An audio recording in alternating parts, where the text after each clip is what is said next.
maka kitalah pemilik keberkahan. Kalau satu, barakatuh. Kalau jamak, barakatuh. Berkah, berkah, berkah. Berkah hartamu, berkah anakmu, berkah keluargamu, berkah istrimu, berkah kerjamu, berkah uangmu, berkah duniamu, berkah usiamu, berkah akhiratmu.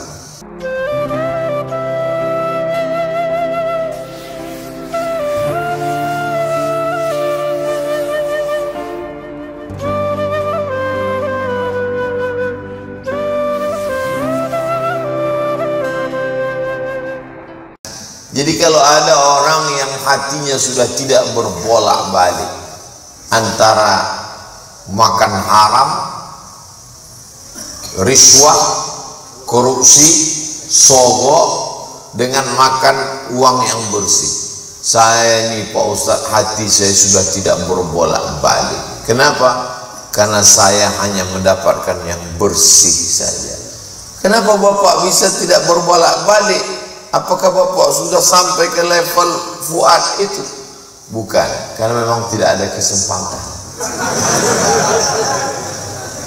Memang tidak ada. Jadi orang yang disebut kuat itu adalah ketika dia punya potensi untuk berbolak-balik dan dia bisa istiqomah dalam satu pilihan dengan kekuatan yang luar biasa. Dan yang bisa fuad itu insya Allah adalah jamaah yang hadir. Karena dengan segenap kemampuannya dia punya pilihan untuk tetap bertahan. Maka hari ini kita menggunakan semua potensi dari mulai mata sampai telinga sudah mendengar, sampai hati merenung, kaki melangkah, tangan bersedekah, maka kitalah pemilik keberkahan. Makanya kalau ketemu sama orang itu dimintakan berkahnya. Assalamualaikum warahmatullahi wabarakatuh. Barakah. Kalau satu, barakatuh. Kalau jamak, barakatuh. Berkah, berkah, berkah. Berkah hartamu, berkah anakmu, berkah keluargamu, berkah istrimu, berkah kerjamu, berkah uangmu, berkah duniamu, berkah usiamu, berkah akhiratmu. Makanya ketemu orang, lahir anaknya, yang kita mintakan berkahnya. Barakallahu laka fil mauhub wa syakartal wajib wa ruzikta birrahu wa balagha asyuddah. Semoga anakmu ini berkah. Ketemu dua mempelai laki-laki dan perempuan duduk bersanding, yang dimintakan berkahnya. Barakallahu lakuma wa baraka alaikuma wa jama'a bainakuma fi khair. Ketika ada orang bersedekah, berwakaf, yang dimintakan hartanya itu berkah. Barakallahu laka fima a'taita wa barakallahu laka fima abqaita wa ja'alaka laha wa ja'alaha laka tahuran. Berkah. Kenapa yang dimintakan itu berkah? Bertambah umurnya. Barakallahu laka fi umrik. Semoga Allah berikan berkah pada usia. Kenapa yang dimintakan itu berkah? Karena berkah ziyadatul khair, lebih dari semestinya. Mestinya uang itu hanya cukup untuk 1 bulan. Menurut perhitungan upah minimum regional, memang dia bertahan hanya untuk 1 bulan. Tapi karena keberkahan, bisa anaknya kuliah S1, S2, bisa dia menabung berangkat pergi umrah, bisa pula mengalir sesudah kematiannya menjadi amal jariah karena dia sempat berwakaf, berinfak dan bersedekah. Ada berkahnya. Ada orang yang uangnya 10 kali lipat daripada orang tersebut, tapi hanya dipakai 2 malam selesai. Orang sarapannya nasi lontong, nasi uduk, dia sarapan sabu-sabu. Yang dipakai 2 malam selesai, tidak ada berkahnya. Maka yang kita cari umur ini berkah.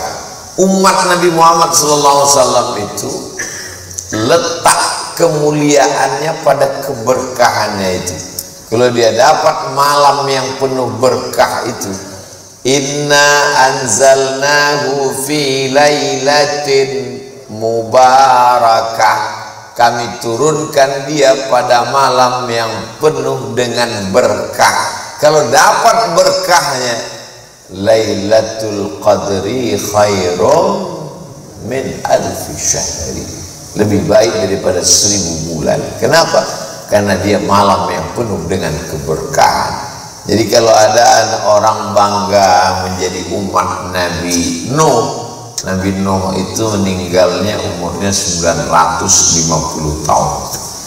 Bayangkan kalau kita umur 950 tahun, berapa kali ganti KTP, lama sekali itu.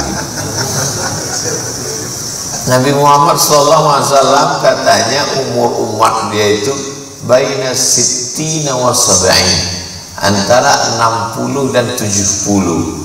Sedikit sekali yang melampaui itu. Zaman Nabi itu, zaman sahabat begitu. Zaman kita sekarang tidak sampai, baru 50 sudah datang macam-macam, jantung koroner, diabetes meletus, asam urat. Mohon yang kebetulan penyakitnya sama persis seperti yang saya sebutkan, jangan tersinggung, karena saya nggak tahu. Beberapa jamaah banyak tersinggung mendengar ucapan ustadz, akhirnya dibawa ke hati, setelah pulang meninggal. Jadi prinsip, karena kalau kita bawa ke perasaan, kenapa ya seolah-olah semua yang diucapkan ustadz itu kok tertuju ke saya gitu, kok dia tahu ya gitu. Padahal sebenarnya ustadz itu nggak ada niat macam-macam, dia hanya ngomong kebetulan kena ke kita. Jadi ketika mengaji itu memang betul-betul niatnya itu berangkat itu bismillah tawakkaltu 'ala Allah la haula wala quwata illa billah. Hanya saja kadang penempatan jam itu tidak tepat, sehingga ustadz itu tidak tahu dia kapan tausiah itu mesti berakhir. Jamaahnya juga penuh dengan penderitaan, di rumah menderita, di kantor menderita, di jalan menderita, rekening menderita. Akhirnya ustadz itu menjadi pelengkap penderitaan. Saya pernah tausiah, itu di atas meja itu dibuat lampu 3 warna, ada merah, ada hijau, ada kuning. Saya sangka meja itu pernah dipakai untuk musabaqah tilawatil Quran, sehingga lampu itu dipakai, belum sempat nyopot dipakai untuk ceramah. Saya tanya pengurus, ini bekas MTQ kemarin? Enggak Pak Ustaz. Terus lampu ini untuk apa?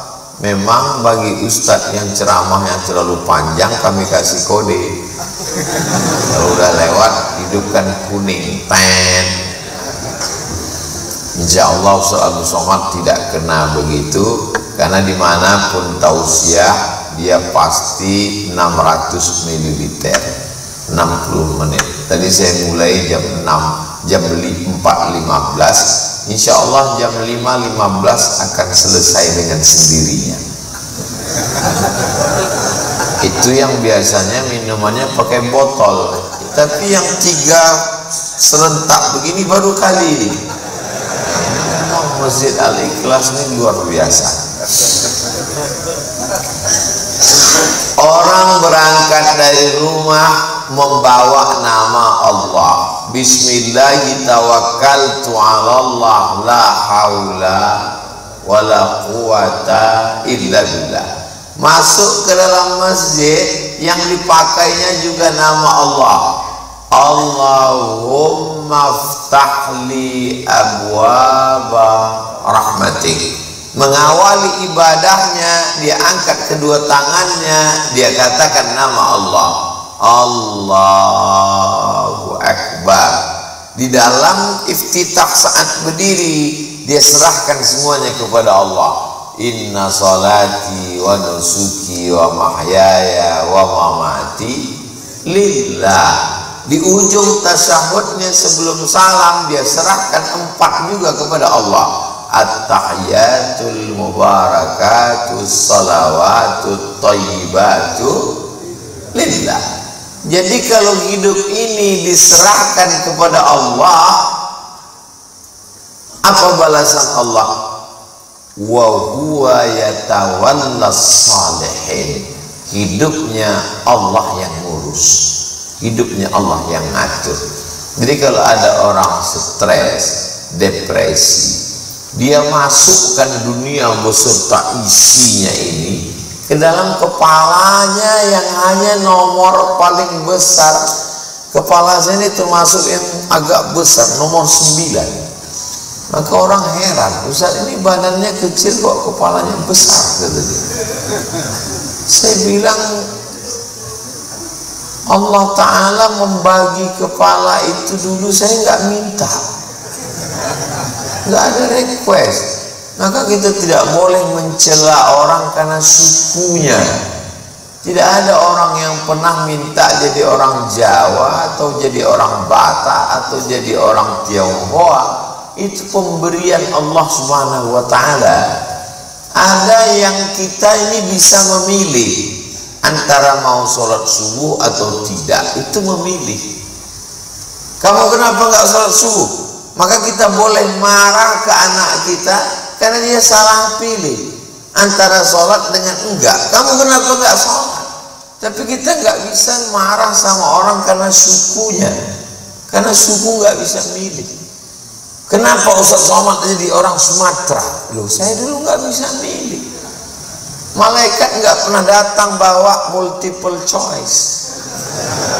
Kamu jadi orang apa kamu? Tapi menjadi orang yang bertakwa, menyebut nama Allah, itu kita bisa memilih antara menyebut aku atau menyebut Allah Subhanahu wa Ta'ala. Maka ketika orang melepaskan semuanya, bersih total, tidak ada apapun selain daripada Allah, air yang putih, bersih, tidak putih malah, tidak ada warna sama sekali. Dia tidak hitam karena tidak ada kopi di dalamnya. Dia tidak merah karena tidak ada teh di dalamnya.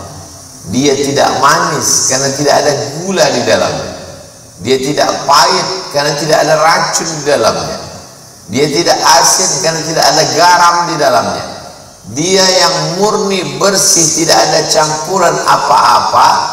Orang Arab menyebutnya al-ma'ul khalis, air yang ikhlas. Maka berilah Ustadz air yang ikhlas.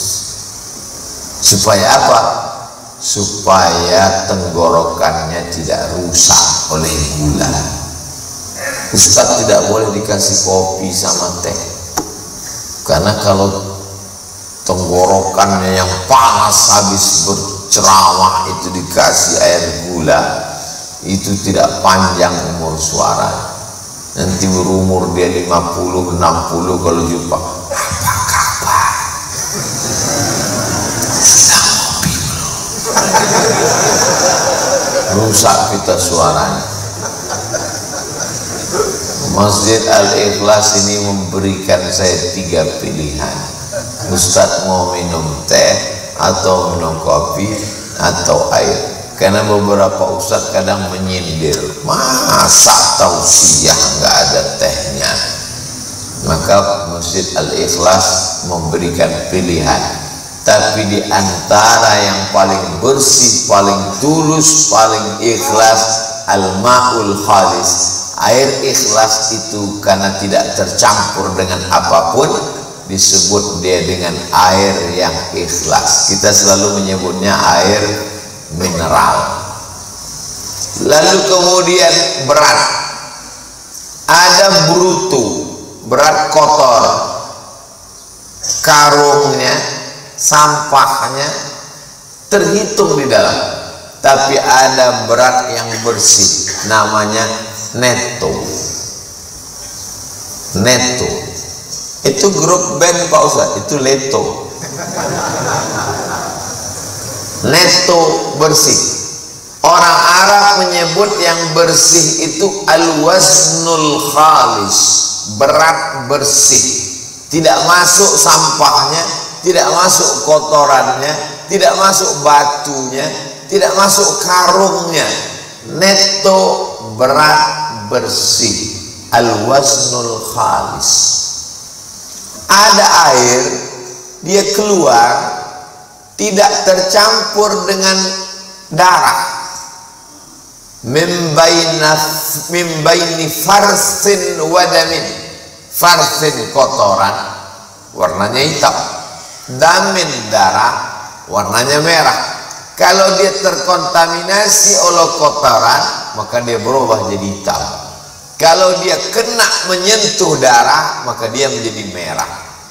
Dia tidak kena darah dan tidak kena kotoran, keluar jernih bersih air susu kambing, maka disebut dengan air ikhlas, karena tidak terkontaminasi, dirusak oleh kotoran najis warnanya hitam dan darah warnanya merah.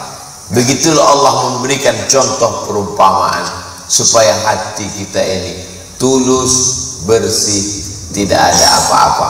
Sampai-sampai ada orang yang berkata, aku beramal bukan karena ingin surgamu dan bukan pula karena takut nerakamu. Lalu kamu beramal kenapa? Karena disuruh oleh istriku. Masih ada unsur itu di dalam. Maka sebagian jamaah ragu kalau dia sholat minta surga. Ustaz, sholat boleh nggak kalau sholat ini minta surga? Katanya hati kita berarti kita nggak tulus, nggak ikhlas.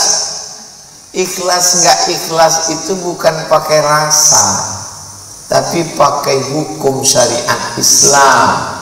Bolehkah kita sholat minta surga?